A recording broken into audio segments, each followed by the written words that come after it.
Dalam dunia balap, biasanya setiap beberapa tahun sekali akan mengeluarkan aturan-aturan baru. Dan aturan baru itu seringkali memperkenalkan mobil balap yang menarik dengan teknologi yang menarik juga.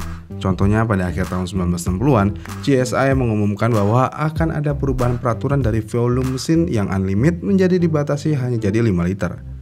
Ini dilakukan untuk mengatur mobil-mobil balap yang semakin lama semakin cepat seperti Ford GT40. Lalu setelah beberapa tahun berselang, penyelenggara sekali lagi merubah peraturan yang ada dengan menurunkan kembali volume mesin menjadi 2,5 liter aja. Dalam peraturan baru ini ada satu pabrikan yang sangat senang menyambut peraturan ini. Pabrikan ini adalah Porsche. Porsche sudah lama menunggu hal ini karena mereka ingin segera menggantikan mobil Porsche 907-nya. Dan juga mereka sudah mengembangkan mesin dengan volume sebesar itu. Bahkan bukan cuma mengembangkan aja, Porsche benar-benar sudah membuat sebuah mesin yang hanya memiliki volume kecil, tapi bisa memiliki mesin yang luar biasa powerful. Jadi sebelum ini dimulai, MGA menggambar sesuatu aspek yang paling rumit dari mesin, yaitu crankshaft. Dan mesin Porsche tipe 912 sudah mewakili desain 12 silinder baru dengan arsitektur yang benar-benar baru. Ditambah dengan tata letak dan pendinginan udara di mobil ini adalah fitur-fitur yang sudah ditetapkan sejak awal, jadi tim rekayasa Porsche saat itu sudah sangat sadar akan tantangan desain yang akan terlibat.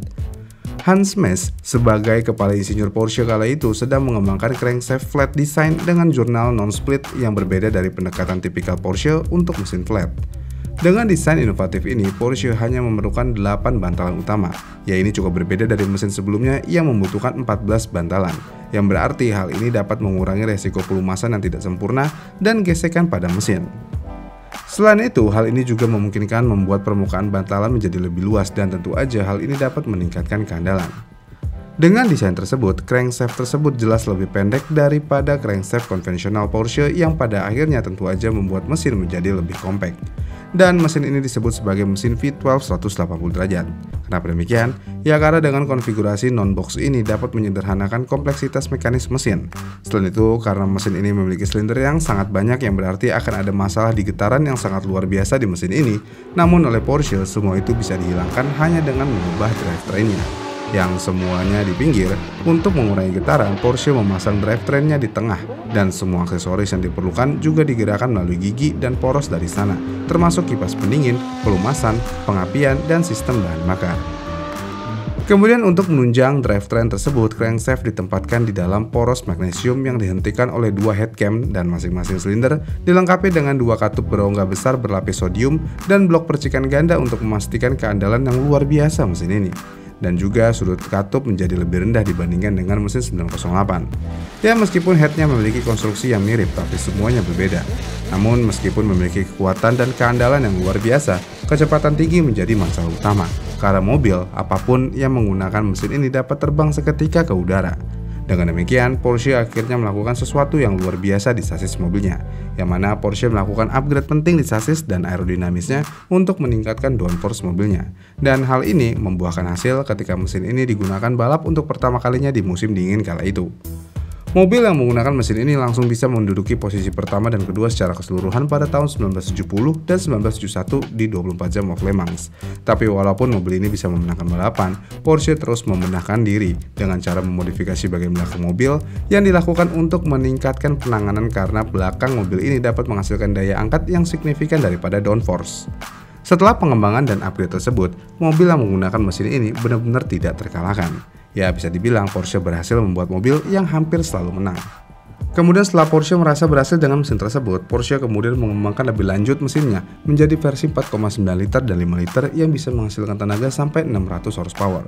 Dan setelah berhasil mengembangkan mesin ini, Porsche jadi tidak tertarik untuk bermain di kelas 3 liter yang pada akhirnya Porsche fokus bersaing di kelas 5 liter dengan platform 9177.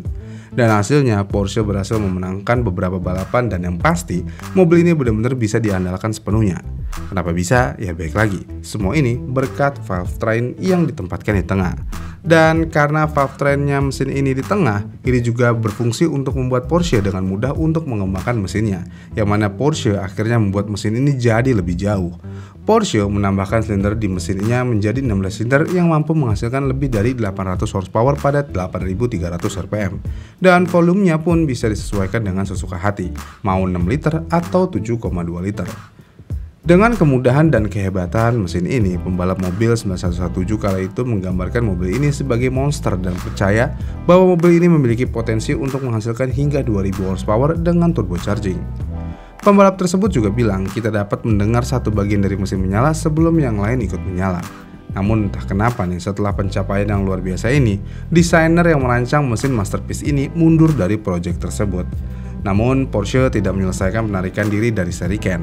Dan walaupun desainer mesin tersebut sudah mundur dari proyek ini, pada tahun 1972 mesin tersebut terus dikembangkan dan sekarang untuk mengikuti beberapa balapan yang akan datang dengan regulasi yang berbeda, mesin ini dilengkapi dengan twin turbocharger yang memiliki ukuran yang cukup besar.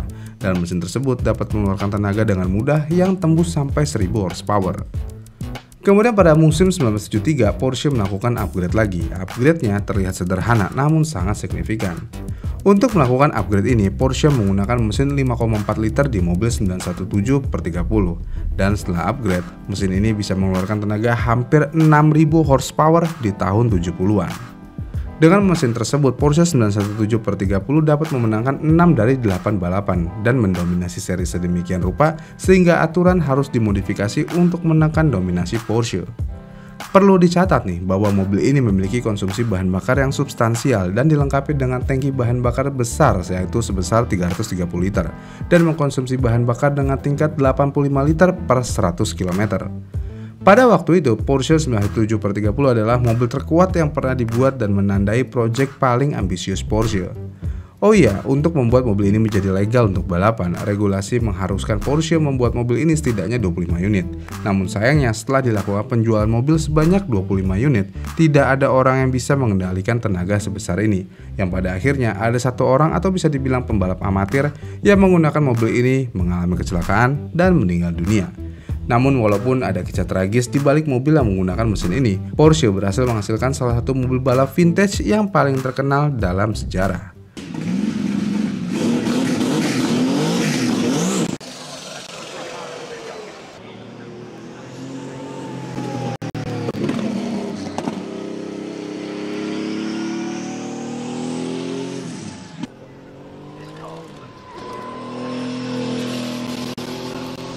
Bagaimana menurut kalian? Komen di kolom komentar di bawah ya. Dan jika kalian suka dengan video ini, kalian bisa like dan subscribe channel ini. Dan sampai jumpa di video selanjutnya.